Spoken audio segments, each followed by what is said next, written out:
नमस्कार मित्रों, आज हम लोग इस वीडियो में सूर्यकांत त्रिपाठी निराला द्वारा रचित ध्वनि कविता पढ़ने वाले हैं। ध्वनि का अर्थ आवाज़ होता है और यहाँ ध्वनि का अर्थ कवि के हृदय की अंतर्मन की आवाज़ है। यानी कवि का हृदय जिसमें उत्साह, आनंद, रचनाशीलता, उत्तरदायित्व लबालब भरा हुआ है, वह क्या चाहता है, कवि का हृदय क्या चाहता है, इस कविता में अभिव्यक्त हुआ है। तो कवि लिखते हैं कि अभी ना होगा मेरा अंत, अभी अभी ही तो आया है मेरे वन में मृदुल वसंत, अभी ना होगा मेरा अंत। तो कवि कहते हैं कि अभी उनका अंत नहीं होगा, उनके जीवन का अंत नहीं होगा, क्योंकि अभी अभी ही उनके जीवन में, यानी वन रूपी जीवन में, वन मतलब वन रूपी जीवन रूपी वन में मृदुल वसंत, मृदुल का अर्थ कोमल और वसंत यहाँ पर यौवन का प्रतीक है।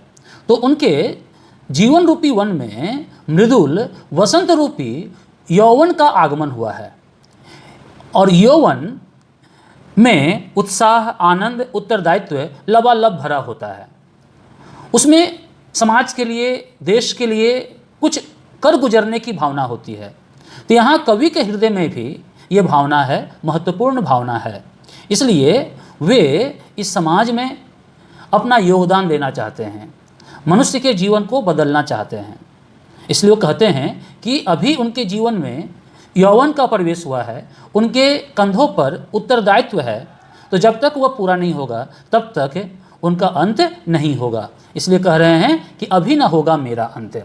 आगे लिखते हैं, हरे हरे ये पात, डालियाँ कलियाँ कोमल गात।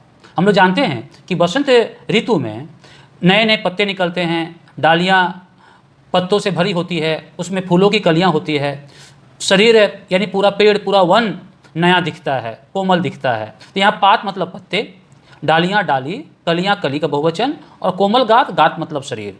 तो इस तरह से बसंत ऋतु में चारों तरफ हरियाली हरियाली है, नयापन है।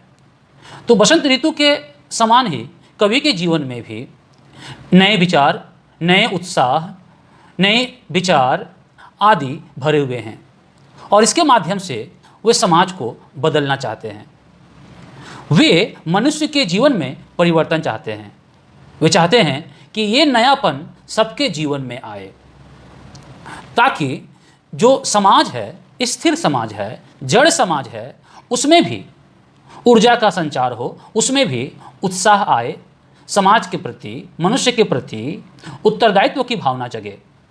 इसलिए वो कह रहे हैं कि मैं ही अपना स्वप्न मृदुल कर।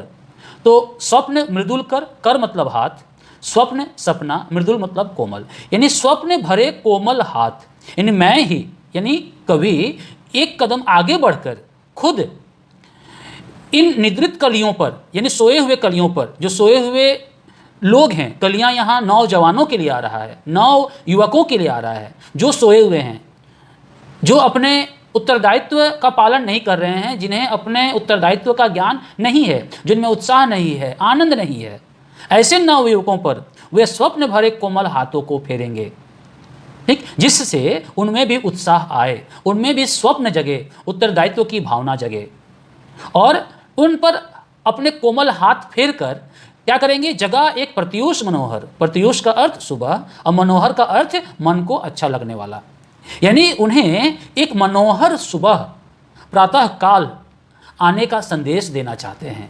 उन्हें यह सुबह दिखाना चाहते हैं और कहना चाहते हैं कि सुबह हो गई है और यह बहुत ही मनोहारिणी है, यह अब सोने का समय नहीं है, जागो और अपने अपने उत्तरदायित्व का पालन करो, जीवन में उत्साह का, आनंद का संचार होने दो। वे आगे लिखते हैं कि पुष्प पुष्प से तंद्रालस लालसा खींच लूंगा मैं। महत्वपूर्ण पंक्ति है, पुष्प पुष्प से, हर एक पुष्प से, हर एक के जीवन से। पुष्प क्या करते हैं? पुष्प वातावरण को सुगंधित करते हैं, पुष्प पूरे वन प्रदेश को, पूरी जगह को सौंदर्य से भर देते हैं, लोगों के जीवन में नव ऊर्जा का संचार करते हैं। तो ये पुष्प किस अवस्था में है? इस पुष्प तंद्रालस अवस्था में है, यानी नींद से अलसाए हुए हैं, नींद में अलसाए हुए हैं, आलस की स्थिति में है। और लालसा मीन्स इच्छा। तो जो नींद के में पड़े रहने की जो इच्छा है, जो आलस है, उन पुष्पों से कवि उस लालसा को, उस आलस्य को खींच लेना चाहते हैं, जिससे उनका आलस्य दूर हो जाए और उनमें ऊर्जा का संचार हो और वे समाज के लिए कुछ नया कर सके। और सिर्फ यहाँ देखते हैं कि सिर्फ खींचते ही नहीं है, बल्कि उनके जीवन में अपने नवजीवन का, क्योंकि कवि का यह यौवन है, बहुत कुछ करने का उनके अंदर उत्साह है, तो उस नवजीवन का अमृत सहर्ष मतलब खुशी खुशी सींच दूंगा, मैं उनके जीवन में दे दूंगा, उनको दे दूंगा, ताकि उनका जीवन भी नवजीवन बन जाए, वे भी अपने अंदर उस आनंद को अनुभव कर सके, उस उत्तरदायित्व को अनुभव कर सके और इस समाज को एक बेहतर समाज बना सके।